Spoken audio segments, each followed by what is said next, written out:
मनरेगा में देश भर में कम से कम 200 रुपए प्रतिदिन मिल जाती है मजदूरी।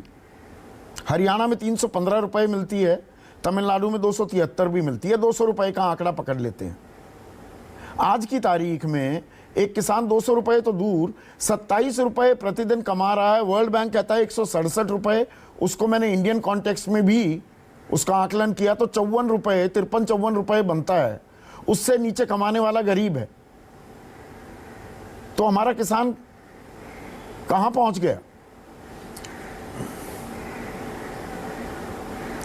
देखिए संदीप जी, आप भारतीय जनता पार्टी की सरकार 2014 से आई है और उस वक्त से हमारी जो कोशिश रही है कि बुनियादी प्रॉब्लम जो जैसा जिसका जिक्र केसी त्यागी साहब भी कर रहे थे, जो बुनियादी प्रॉब्लम फार्मर्स फेस कर रहे हैं उसको एड्रेस करने की कोशिश की।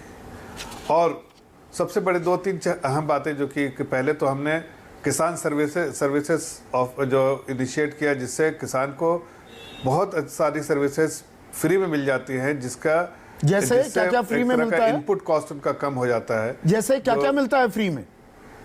देखिए आप जैसे फिर एक मिनट में आ रहा हूँ, रुकिए आप बेचैन क्यों हो रहे हैं, मैं सभी बात पे आ रहा हूँ कि आप जैसे देखिए पहले एक छोटी सी बात के किसान के लिए फसल बीमा योजना नहीं होती थी। अब फसल बीमा योजना भी है। कितनी जगह बंद हो गई, पता लगा कि फसल बीमा में आपको असली फसल तो बीमा कंपनियों ने काट ली।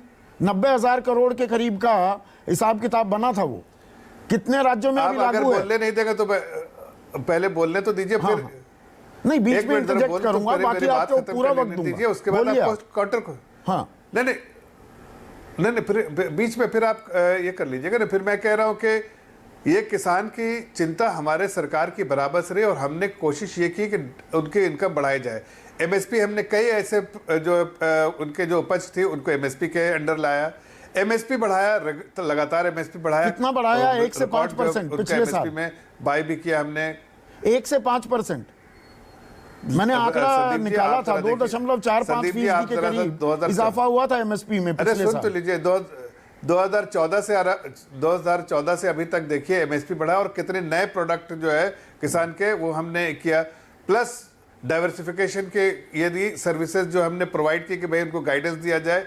इसलिए कि किसान देखिए बहुत बड़ी प्रॉब्लम क्या है, किसान छोटे छोटे 85-86% किसान छोटे जिनके पास एक एकड़ से 2 एकड़ तक जमीन है, मतलब जो उनके पास जमीन है उस पर वो किसानी करते हैं। जैसा कैसे त्यागी साहब कह रहे थे कि over a period of time ये किसानों की जमीन बढ़ गई है, अब छोटे छोटे टुकड़े रह गए हैं और उस पर वो खेती करते हैं। तो जाहिर है वो छोटे अगर डेढ़ एकड़ में अगर वो किसानी करते हैं, 1 एकड़ में किसानी करते हैं, 2 एकड़ में एवरेज जो है 2 एकड़ से कम वाली जमीन वाले के 86% किसान की है, तो उसमें कितना उपज करेगा। इसलिए सरकार ने प्रधानमंत्री किसान सम्मान निधि की शुरुआत की, जो उनके डायरेक्ट बेनिफिट ट्रांसफ़र के तौर पर उनके अकाउंट में जाता है।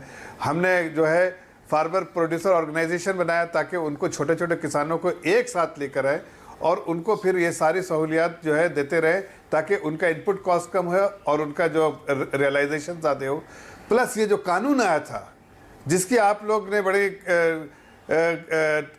निंदा की, वो कानून इनके ही लिए थी। आज आपको महसूस हो रहा है एमएसपी हमने अगर वो जो बीच में जो बिचौलिया खा जाते हैं, आप बोल रहे हैं उनके पास इनकम कम आती है। कभी आप गए किसानों से पूछिए तो कि वो दरवाजे पर भी नहीं लेके जाता, परिवार से आता हूं, जो है अंदर तक लेके नहीं जा सकता है। मैं किसान परिवार से आता हूं, ये मत कहिए कभी गए हैं तो सब आपको पता होगा। हर हफ्ते मैं गांव में होता हूं अपने। अरे तो गए तो और अच्छा है ना, आपको समझ में आ रहा होगा, समझ में तो आ रहा होगा कि किसान जो जितना किसान है जाके बेच नहीं पाता है मंडी में, क्यों? बिचौलिया क्यों खा लेता है? अच्छा, माल बनाता है बिचौलिया, माल बनाता नहीं, माल खा लेता है। एमएसपी को कानूनी जामा क्यों नहीं पहनाते? देखिए उसके बारे में कमेटी तो बन गई है, कमेटी कहां बन गई? रिपोर्ट देगी। कब बनी वो कमेटी? उस पे जो भी कमेटी कब बनी कमेटी बताइए तो, कौन है सदस्य कमेटी का? नहीं कभी देखिए सरकार ने अनाउंसमेंट कर दिया कमेटी बनाने का। कमेटी बनाने का बनी कहां है? किसानों के रिप्रेजेंटेटिव रहेंगे। कब बनेगी वो कमेटी? उसमें किसान के रिप्रेजेंटेटिव भी रहे, किसान के रिप्रेजेंटेटिव भी रहेंगे और जो फैसला करेंगे वैसा होगा। नहीं, लेकिन मुझे चाहे ये उसके लिए कानून बताइए, बनाना पड़े, देखिए, चाहे जो भी बनाना पड़े, जो एक कमेटी 100 बातों की एक बात ये है कि आय दोगुनी करने की बात थी 2016 में, आय है 10,000 के करीब, ये करनी थी 21,500, वो क्यों नहीं हो पाई? और ये पैमाना तो ये तो और खतरनाक वजह जो है ना, इशारा करता है। आप कहते थे ना, आपने एक शो में आप थे मेरे साथ, आपने कहा आप गरीबी का आंकड़ा नहीं बता रहे। वर्ल्ड बैंक ने कहा है 22.5% से गरीबी 10% आ गई, 12.5% कम हो गई। वो परचेजिंग पावर पैरिटी नहीं लगाई ना। वर्ल्ड बैंक तो 167 रुपए मान रहा है, यहां 54 रुपए का हिसाब बनता है। सुनिए संदीप जी, मैं जो आपसे कह रहा हूं कि बहुत ज़रूरी था वो तीनों कानून, इसलिए कि उनको जो भी उपज उनकी रहती है उसका सही रियलाइजेशन होना चाहिए। आप रिकॉर्ड प्रोडक्शन कर रहे हैं, लेकिन कानून में एमएसपी का जिक्र ही नहीं था। एमएसपी अलग था, एमएसपी से ही मेहनत की माकूल कीमत मिलती है। कानून में एमएसपी कहां था? एक जगह भी एमएसपी का जिक्र नहीं था। देखिए, मंडी में अगर जाके बेचने की आपको पूरे तौर से छूट होती और अपने प्रोड्यूस को आप मंडी में जाके बेचते, या पहले से आप अपने प्रोडक्ट को किसी और ऐसे कॉर्पोरेट हाउसेज या जो बड़े बड़े जो लोग व्यापारी उनसे बेच देते एडवांस में, तो आपको, और उसके बाद भी आपको प्रोटेक्शन था, तो आपको शायद उसका बहुत बड़ा किसानों को फायदा होता। अभी क्या किसान क्या कहता है, सुनिए। आप किसान है तो आपको आपसे बेहतर कौन समझ में आएगा? केसी त्यागी साहब हैं। अब मैं किसान तो नहीं, लेकिन किसानों के बीच में रह के उनसे जब चर्चा करता हूं तो उनसे ये बातें आती हैं जो चाहे मेरे पार्टी के ही किसान क्यों ना हो, उनसे भी ये चर्चा आती है कि हम लोग बेच नहीं पाते हैं मंडी में। जो पैदावार नहीं करता है बिचौलिया, वो ज्यादा कमाता है। अच्छा। और जो पैदावार करता है वो कम कमाता है। इसी के बारे में तो आदरणीय प्रधानमंत्री जी बहुत चिंतित थे, इसलिए उन्होंने बार बार ये कोशिश की कि इसको एमएसपी को लागू करके ये मंडी में जाके बेचे और उसका उनको उसकी इजाजत रहे कि मंडी के बाहर भी जाके जहां चाहे। आड़तियों की बात कर रहे हैं ना, बिचौलिए की बात करते हैं तो आड़तियों की बात कर रहे हैं ना। देखिए, बिचौलिए बहुत सारे हैं। वो कहते हैं आड़ती है ना, मोटा मोटा मंडी में तो आड़ती के पास, तो वो शायद 2011-12 के, एक मिनट जफर भाई, आप राज्यसभा में हैं, राज्यसभा में नेता प्रतिपक्ष थे 2011-12 में स्वर्गीय अरुण जेटली, और लोकसभा में नेता प्रतिपक्ष थी, उनका भी स्वर्गवास हो गया है, सुषमा स्वराज।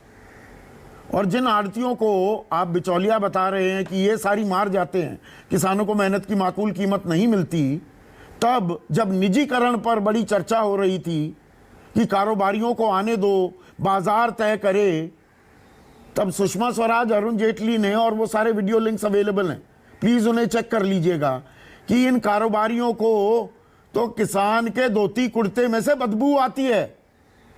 आड़ती समझता है उनका दर्द।